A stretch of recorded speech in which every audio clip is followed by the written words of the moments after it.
కారణం ఏమిటి అని ఎవరు అడగటం లేదు. ఒక రోజుకు వచ్చినారు కానీ ఈ రవలేసినంత వరకు ఈ జన్మం కారణం ఏమి, దేవుడు అంటే ఎవరు, నేనంటే ఏమి, ఈ జన్మకు మూలం కారణం ఏమి, మన గురుబోధకు వచ్చి ఏమి నేర్వాలి, అసలు మనం గురుబోధకి ఎందుకు వచ్చినాము, అందరూ వచ్చినట్లు వచ్చినా కూడా అందరూ అవసరమే అయినప్పటికీ ఈ గురుబోధ రహస్యం ఏమిటి, ఈ సిద్ధాంతపరంగా దక్షిణామూర్తి వచ్చింది ఈ ప్రబోధ, ఇందుకు వచ్చినాము బరే మనం పిట్ట కథలు అడగడానికే వస్తున్నాము ఎక్కువ మట్టిగా, మన భ్రాంతి రహితము అనికేసి ఈ ప్రబోధ ఏందో ముఖ్య కారణంగా ఉన్నప్పటికీ పెద్దలు అందరూ అప్పటికి నాన్న దగ్గర అన్ని విన్నారు.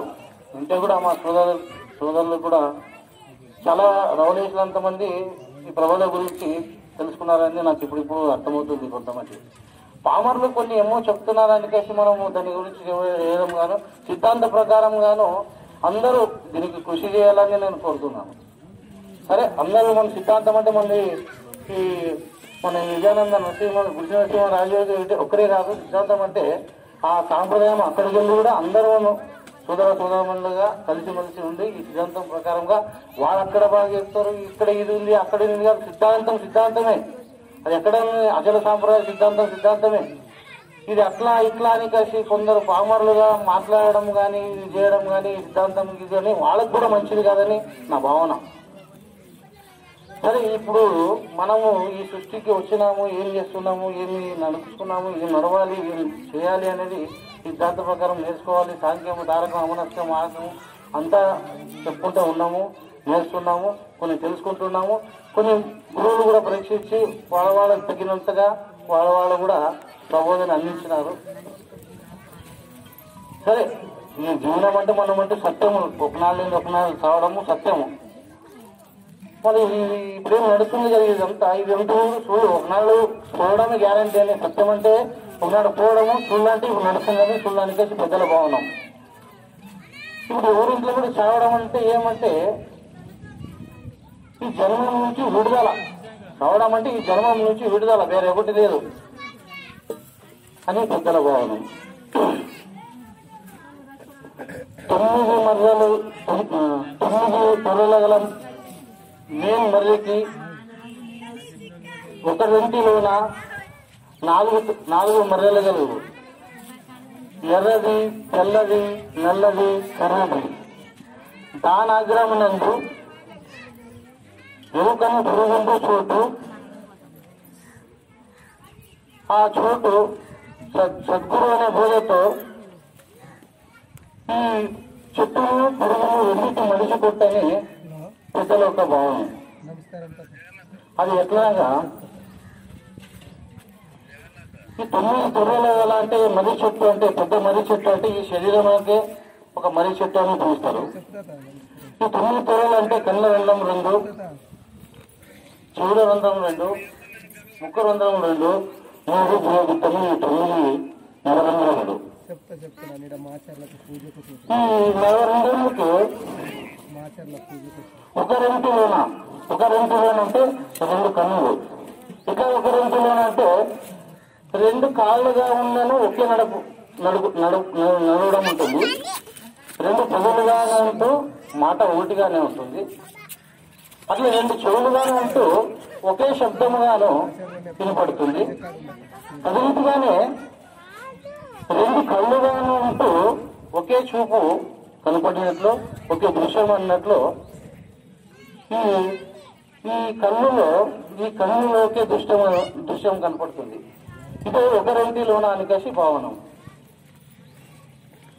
దీంట్లో ఈ కంట్లీలో ఎర్రది, తెల్లది, నల్లది, సునీలం అని 4 రంగులు గలవు. ఈ 4 రంగులు ఎలా అంటే ఈ ఎర్రది అనేది కంటి గుడ్డు ఉండే ఒక ఎర్ర రంగు, దాన్ని కుప్పగాను. దాంట్లో తెల్లది అనేది జలతత్వంగాను ఈ కంటి పొర మందు ఉంటుంది. ఈ నల్లది ముందు ఇది అగ్నితత్వంగాను. ఇది కాలితే ఇప్పుడు ఎర్రగానే అగ్గి ఎర్ర కనపడుతుంది కానీ కాలితే దాని రూపము నల్లదే.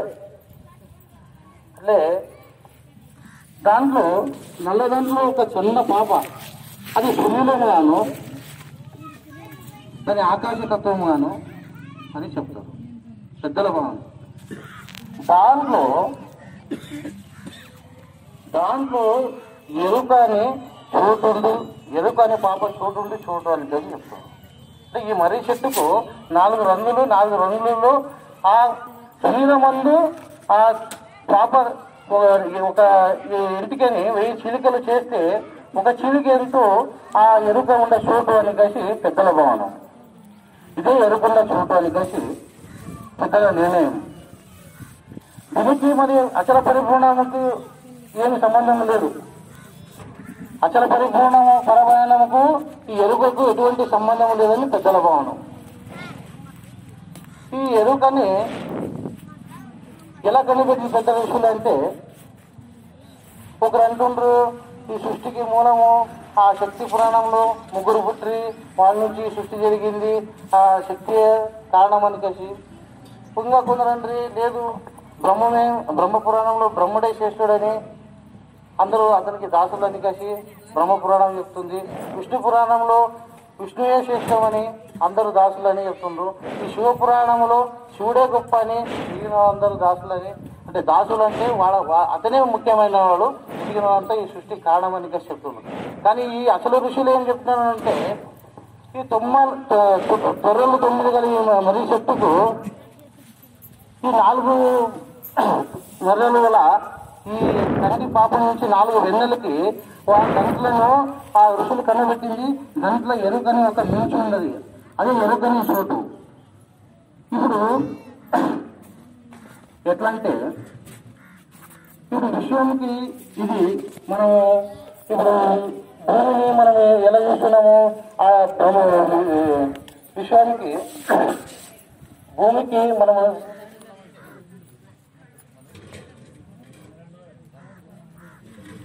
ఎరుపు రంగుతోనో భూమి ఎరుపు రంగుతోనో రక్తవర్ణంగానే ఉంటుంది. తెలుపుకు తెల్ల వర్ణంతోనూ తెల్ల రంగుతోనూ ఉంటుంది. ఎరుపుకు అగ్నికి ఎరుపు రంగుతోనూ నల్ల రంగుగా ఉంటుంది. వాయువుకు ధూమ్ర రూపంలోనూ బూజులు కలర్లో ఉంటుంది. ఆకాశంతో నీలమని రూపంతో ఉంటుంది. సరే ఆ అక్షర పురుషునికి భూమి పాదంలో భూమి అని జలమే అగ్నిమని అగ్ని అంటే సరే మీరేం తెలుసుకున్నది కరెక్టే. ఒక ఖైదీకి ఒక ఉదాహరణగా ఒక ఖైదీ తీసుకొచ్చి అతను చెప్తాను, ఇక్కడి నుంచి ఆ జైలు అంత దూరం ఉంటుంటే ఈ నట్టగా నేను ఎత్తి మీద కుండ పెడతాను, ఆ నీళ్ళు చల్లనట్లు ఆ కుండ పలిగినట్లు కూడా మీరు ఆ జైలు ఆ కోటకు పోతే మీకు జీవన మరణం అనేది మీకు రద్దు చేస్తామని కలిసి జనక మహారాజు చెప్తే, అప్పుడు ఆ ఖైదీ ఏం చేస్తారంటే కుండ నెత్తి మీద పెట్టి మీద నీళ్లు పెట్టి నడిపిస్తారు. అక్కడ జాతర ఏర్పాటు చేస్తారు. జాతరలో ఎంతోమంది నృత్యము, ఎంతోమంది ఆటలు, వైభోగము, పంద్యాలు, కుస్తీ పందాలు, ఎన్నో ఆటలు ఎన్నో నడుస్తున్నవి. ఆయన లక్ష్యం ఏంటంటే కుండ పైననే ఉంటుంది, కుండ కిందికి పడరాదు. నాకు అంతే చెప్తున్నారు, నాకు ఇదేం జీవనం మానదండం ఉంది కదా, దాన్ని రద్దు చేస్తానని చెప్తున్నారు. కాబట్టి ఆ రోడ్డు నుంచి నడుచుకుంటూ ఆ ఖైదీ అక్కడ జరుగుతుంటవి గౌరవాలు, జాతరలు, వైభోగాలు, నృత్యాలు అన్నీ జరుగుతున్నవి. ఆయనకి ఆ లక్ష్యం లేదు. ఆ లక్ష్యం ఒకే లక్ష్యం ఆయనకి ఏంటంటే ఆ కుండ పడరాదు, ఆ కుండ నీళ్లు చల్లరాదు అనేది ఒకటే ఆ లక్ష్యం ఉంది. అట్లా ఆ ఖైదీ ఆ కోట వరకు నడుచుకుంటూ ఇక్కడ వైభోగం జాతర చేస్తే కూడా ఆయనకి ఏ లక్ష్యం లేదు. ఈ నృత్యం కానీ, ఈ ఆటలు కానీ, ఈ బయలాటలు కానీ, ఈ సంగీతము, ఈ సుందర అన్నీ ఏం కూడా ఆయన చూసేది ఒకే లక్ష్యము. ఏమీ నా కుండ నీళ్లు పడరాదు, నా నడుచుకుంటూ కిందికి పడరాదనే ఒక మార్గంతో అతను కోట వరకు నడుచుకుంటూ పోయి కాసి ఆ కోటలో ఆయన కోట చేరిన తర్వాత ఆ ఖైదీకి పిలిచి అడుగుతారు, ఏమయ్యా ఇప్పుడు ఇంటికి వెళ్ళి నువ్వు అన్నం నుంచి ఒక మైలుగా నడుచుకుంటూ మైలు వరకు నీకు జాతర జరుగుతుండే అని ఏమేమి జరిగా చెప్పు అని చెప్పి ఆ ఖైదీని అడుగుతారు. ఆ ఖైదీ ఏం చెప్తారంటే నాకేం తెలియదప్ప, నాకు ఏ ఉద్దేశం, నాకు నీళ్లు చల్లరాదు, ఉండమలు రాదు, నాకు అది తప్ప నాకు వ్యాధి ఏమి తెలియదు. ఈ అసలు సాంప్రదాయం ఒక భక్తి గురువులు ఎట్లుంటుంటారంటే జన్మరహితం చెప్తున్నది కాదు, ఆ లక్ష్యం నుండి ఎట్లా ఉంటుందో ఆ ఖైదీ ఆ లక్ష్యము ఇలాగలే గురువులు ఉంటారని సద్గురువులు ఉంటారని కలిసి ఈ భావనంతో జనక మహర్షిగా ఒక ఉదాహరణగా చెప్తారు.